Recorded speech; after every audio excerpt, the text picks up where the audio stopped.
Today's show is sponsored by ExpressVPN, one-click protection for all your devices. Securing yourself could not be easier. Visit expressvpn.com/inside. Welcome to Inside Gaming. I'm Brian. It's weekend roundup time. So there's been a lot of speculation in recent years, a lot of it on this channel, that E3 is on its last legs. Why do we speculate that? Because it's kind of true. Attendance has been down. There's been internal dissension in the ESA, the organization that runs the once great convention. And last year, they didn't even have an E3, although in fairness, most things got canceled last year because of the pandemic. Well, E3 though, it's back in 2021. It's got an online-only event and some good news for the conference. A lot of big names are still taking part. GamesIndustry.biz reports that the digital-only E3 has been backed by Nintendo, Xbox, Capcom, Konami, Ubisoft, Take-Two, which of course owns Rockstar and 2K Games, Warner Brothers, and Koch Media. That's a pretty nice list of industry names for the event. It's going to be held June 12th through the 15th. Xbox boss Phil Spencer tweeted this week, "Glad to see the game industry coming together again in June for a digital E3. This and other summer events are proof that our industry is strongest when we work together. Looking forward to sharing what we have in store this summer." So that's cool.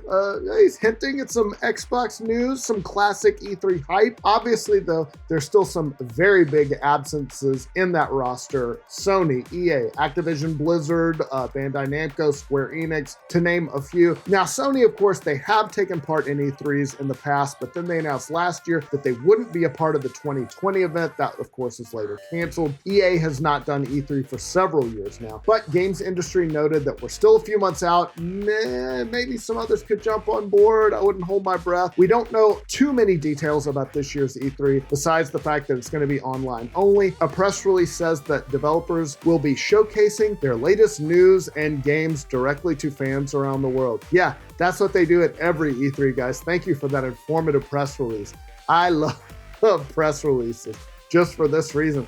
Man, tell me more. Is E3 going to be fun and exciting? Are we going to talk about video games in a fun, positive environment? Oh, God. Stanley Pierre-Louis, who is CEO of the Entertainment Software Association, they of course put on E3, he was quoted as saying, "We are evolving this year's E3 into a more inclusive event, but we'll still look to excite the fans with major reveals and insider opportunities that make this event the indispensable center stage for video games." He said that with crossed fingers, saying, "We hope it is still, or I'm not going to be CEO of anything for much longer." Still though, seriously, this news is good for E3 because while there are a lot of big players not participating, it still looks like they're going to have a strong enough lineup to draw attention to the event. That's the whole purpose of E3, and it does feel like they've still got a critical mass. Xbox and Nintendo both doing some exciting stuff. Take-Two, that's a big name. Ubisoft, I mean, they've got some pillars here. Capcom, Konami. So I feel like if they hadn't gotten enough, it would be kind of a skippable event. It's not skippable right now. And in this age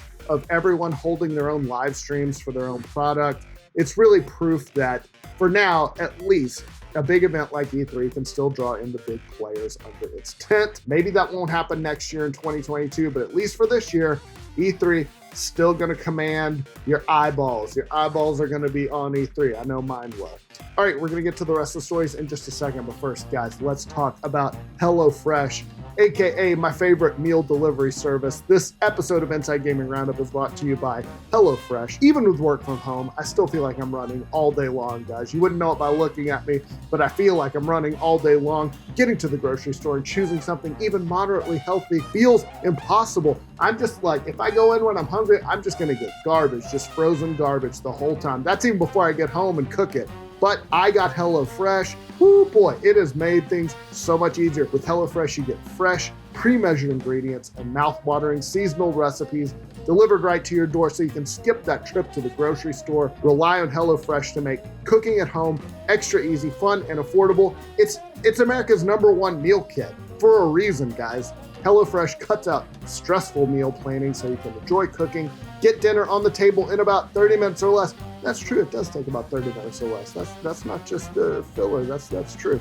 HelloFresh offers more than 25 recipes to choose from each week From vegetarian meals, if you're that kind of person, to craft burgers, now we're talking, even extra special gourmet options. There's something for everyone to enjoy, no matter your food preferences or needs. All recipes designed and tested by professional chefs and nutritional expert to ensure deliciousness. I've made burgers from it, pork tenderloin. They make it so easy. They got the card. It shows you exactly what to do. The prep time's super minimal, and you kind of learn how to cook. Like, that's fun too. You're like, oh, okay. You kind of learn the fundamentals of cooking while you're doing it. So you've like made dinner. So number one, you're feeling good about yourself because you cooked.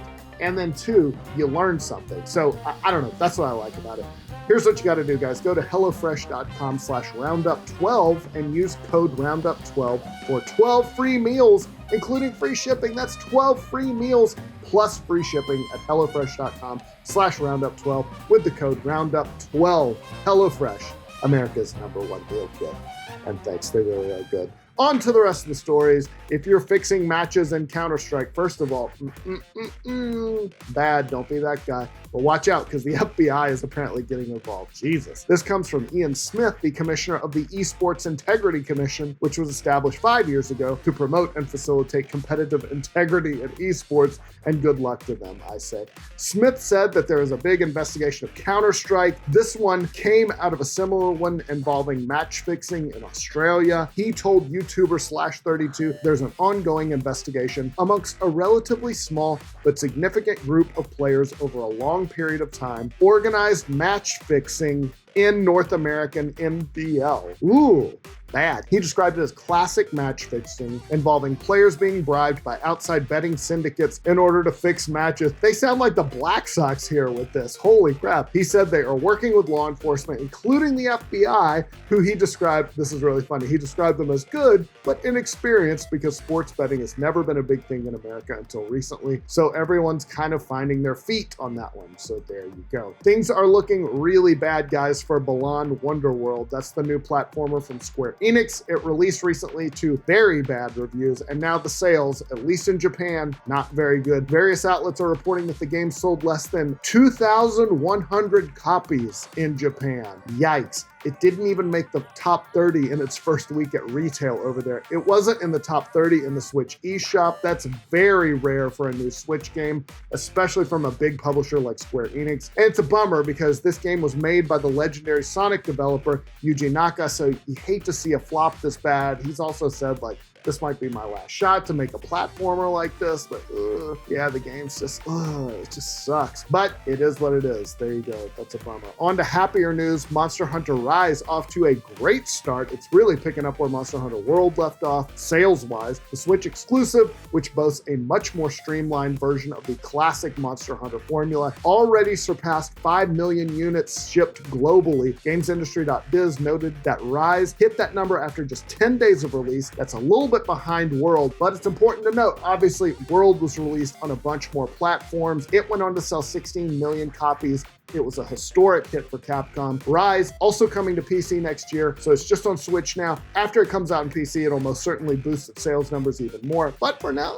nice little exclusive for the Switch. They need one. Speaking of the Switch, there is a new model out where you don't have to squint to read all that little text anymore. That's important for dads like me. Sadly, this model is one of a kind. An engineer named Michael Pick built a 65-pound, 70 by 30 model. It's giant, like he holds it like it's a recliner or something. It's got a 4K display that's 650% larger than the standard Switch. Woo! The Switch Pro is a beast. I'm excited. Maybe that's what it's really going to look like. Just kidding. Pick's Switch is playable. He built it with a combination of wood, a real Switch, 3D printed material, God knows what else is in there, some flubber, I don't know. He told IGN that he thought it would be a really cool project, and this is cool, he donated the machine to the Monroe Carroll Jr. Children's Hospital at Vanderbilt. He noted that the hospital told me they intend to install the giant Switch in one of the playrooms for the kids to play games. So that's really awesome. Good on you, dude. And I think they're getting just regular controllers because they're little kids. They can't play a giant-ass Switch.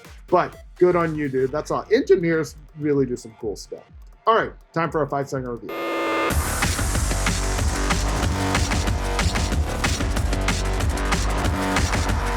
I'm digging it. I really felt like it was worth the 60, but wait.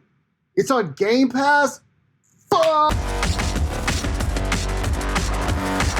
All right, let's talk about the games coming out next week. First up, Demon Skin is a brutal hack and slash game. Aren't they all brutal? With a challenging combat system in the same vein as Dark Souls, it plunges you into a harsh dark fantasy world to test your will and your skills. Only those who dare to get into the Demon Skin can survive. It comes to PC April 13th. Next up, Ashwalkers, a survival journey. A survival journey through a harsh world without rules or judgment. Only your choices matter in this space of moral dilemmas. Manage your party, food, and equipment in this non-linear narrative survival sim with 34 possible endings. It comes to PC April 15th. Wow, 34 possible endings. Take that, Nier Automata. Just kidding, Nier has more. Saga Frontier Remastered. Oh, yes. The beloved 1998 RPG classic. I remember that. I was old even back then. Saga Frontier is reborn with improved graphics, additional features, and a new main character. There you go. Experience this RPG adventure as one of the 8 heroes, each with their own storyline and goals. With the free scenario system, unfold your own unique journey. Engage in dramatic battles. Use the Haramaki system to gain new skills and carry out combined attacks with your allies. The new main character, Fuse, that was probably a band in the 90s, I bet, can be played once certain conditions have been fulfilled. The Fuse scenario features great new tracks from Kenji Ito and is full of new content. Discover a different side to the other main characters. It comes to the PC, the PS4, and the Switch April 15th. That's all the news I got for you this week. I love you. Thanks for sticking around and watching. We'll see you soon.